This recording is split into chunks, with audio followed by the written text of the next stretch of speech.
How to create a Facebook page explained under a minute. So hey guys, welcome to this tutorial. In this tutorial I'll be guiding you through the steps on how you can create your own new Facebook page. So in order to start, the first thing that you will need to do is tap and open the Facebook application icon, and once you are here, simply go to this profile option right here. Now from here you can see all of these options. So you can click onto these three dots, and then on these three lines you will need to click onto pages.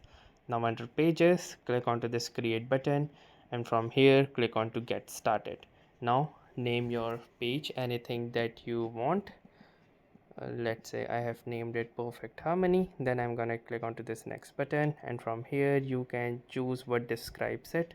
So let's say I will choose something like social service, and then you can simply click onto this create button, and your after some other details your page will be ready to go.